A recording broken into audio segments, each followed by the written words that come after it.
வணக்கம். இன்றைய பகுதியில் நம்ம பார்க்க போகிறது இச்சா சக்தி கிரியா சக்தியின் ராகு கேதுக்களோட பாவனைகளை பற்றி தான் பார்க்க போறோம். இந்த ராகு அப்படிங்கிறவரு நம்மளுடைய ஆசைகளை தூண்டி புதுமையான பெரிய சிந்தனைகளை கொடுக்கறவரு தான் ராகு. கேது அந்த ஆசைகளை ராகு கொடுக்கும் ஆசைகளை மாற்றி அனுபவங்களாக செய்து தருபவர் கேது.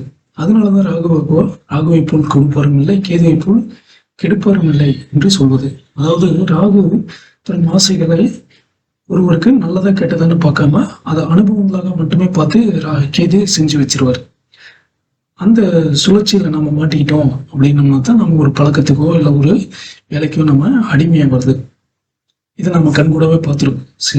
சில விஷயங்களை ரிப்பீட்டடா பண்ணுவாங்க, சில செய்கைகளை பழக்கங்களாக மாறக்கூடிய வாழ்க்கை விஷயங்களை ரிப்பீட்டடா பண்ணுவாங்க. இதுதான் இந்த கேது பண்ணக்கூடிய விஷயம்.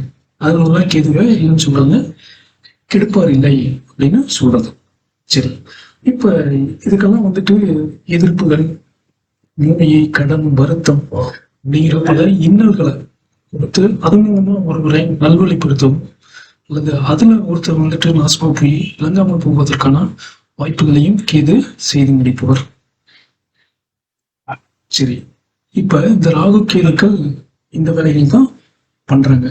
சோ நாம இதுல இருந்து இந்த ராகு கேதுக்கள்ல இருந்து மாறணும் அப்படிங்கும் போதுதான் இந்த ராகுவனுடைய ஆசைகளை மாயை என்று நாணிகள் சிலரும் கூறுவது மாயை, உலகம் ஒரு மாயை அப்படின்னு சொல்றாங்க இல்லையா, கற்பனைகள் அப்படின்னு.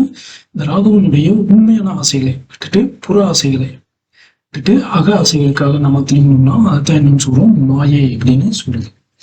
ஸோ இதுல இருந்து நம்ம வெளியில வரணும், இதுல இருந்து பார்க்கணும் அப்படின்னோம்னா நமக்கு முதல்ல எது உண்மை எது பொய், ஆசைகள்ல எது உண்மையான ஆசை எது பொய்யான ஆசைங்கிறது தெரியும். உதாரணமா நம்ம சினிமா பார்க்கறதோ இல்லது ஒரு இசை நாடகம் இந்த மாதிரி விஷயங்களை பார்க்கும்போது அதனுடைய உண்மைத்தன்மை என்ன, அது இயல்பு வாழ்க்கையில எவ்வளவு தூரம் சாத்தியம் இல்லை அப்படிங்கிறத சிந்திக்காம நம்ம அந்த நிகழ்வுகளுக்கு நம்ம விமர்சனம் பண்ணிட்டு இருப்போம் இல்லையா. ஸோ இதுதான் நம்மள உண்மை பொய் அப்படிங்கிற அந்த விளக்கத்தை நம்ம பார்த்துக்கணும், மூலமா நம்ம தெரிஞ்சுக்கணும். ஸோ அப்ப ராகு கூட ஆசை, ராகு ஒரு இடத்துல இருக்காரு அப்படின்னா அவரு 2 விதமான வேலைகளை செய்வார். உதாரணமா ராகு வந்துட்டு மிதுனத்துல இருக்காரு அப்படின்னா அது 3ஆம் பாவம் இல்லையா, 3ஆம் பாவத்திற்கான ஆசைகளையும் கொடுப்பாரு, லக்னாதிபதி மூலமாக ஆசைகளையும் கொடுப்பாரு. படிப்புல நீங்க மேல வரதுக்கான படிப்பு சார்ந்த ஆசைகளையும் கொடுப்பாரு. அதே போல தைரியம் தன்னம்பிக்கையா இருக்கணும் அல்லது அது போன்ற ஆசைகளையும் கொடுப்பாரு.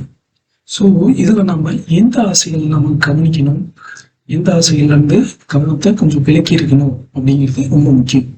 ஸோ இப்போ 3ஆம் பாவம் அப்படிங்கும்போது நம்முடைய லக்னாதிபதி புதன். அப்ப நம்ம படிப்புல கவனம் செலுத்தி படிப்புலாம் படிச்சுதான் தைரியமா இருக்க முடியும்னு நம்ம படிப்போம். அதுல சில தோல்விகள் வரும்போது நம்மளுடைய தன்னம்பிக்கை தானா குறைஞ்சிடும். ஸோ அப்ப நம்ம கவனிக்க வேண்டிய விஷயம் என்ன அப்படின்னா அந்த இந்த பாவக ஆசையில கவனம் வைக்கணும்.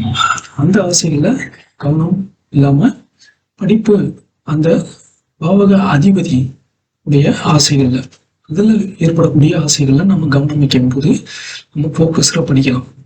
அதே நேரத்துல நமக்கு என்ன கொடுப்பாரு ராகு, அந்த பாவகத்திற்கு உண்டான அந்த ஆசைகள்லையும் ஒரு குழப்பத்தை கொடுப்பாரு. அதுதான் ஒரு மாற்றம் திருப்பத்தை உண்டாக்குவது ராகுவுடைய வேலை. இயல்பிலேயே ராகுவோட வேலை அதுதான்.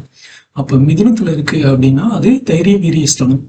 ஸோ உங்களுடைய தைரிய வீரிய ஸ்தானத்துல ஒரு குழப்பத்திலேயே வச்சிருப்பாரு, இது சரியா தப்பா அப்படின்னு. நீங்க தைரியமான ஒரு முடிவு எடுப்பதில் ஒரு குழப்பத்திலேயே இருப்பாரு. அதே நேரத்துல கல்வியில உங்களுக்கு ஒரு ஆர்வத்தை கொடுப்பாரு. ஸோ நாம அந்த பாவகத்தினுடைய தன்மையில நம்ம கவனமா இருக்கணும். ஸோ இதெல்லாம் நம்ம எந்த பாவகமும் தைரிய வீரிய ஸ்தானம்னா நம்ம அதுல கவனமா இருக்கணும், தைரியமா இருக்கணும், முடிவை எடுக்கணும். அதே போல அந்த லக்கணத்துக்கு அந்த பாவகத்தினுடைய அதிபதி புதன் இல்லையா. இப்போ புதன் நிலையும் நம்ம கொஞ்சம் கவனமா இருக்கணும். இல்லைன்னா உங்களுடைய படிப்பையும் கெடுத்துருவாரு, படிப்பை கெடுத்து அதன் மூலமாக பாதிப்பையும் உண்டாக்கி வருவார். சரிங்களா. ஸோ இப்ப இந்த பதிவுல நம்ம ராகு கேதுங்கிற இச்சா சக்தி கிரியா சக்தியை ஒரு தெளிவு கிடைச்சிருக்கும் நம்புறேன். ஸோ இதை பத்தி உங்களுடைய கருத்துக்களையும் போடுங்க.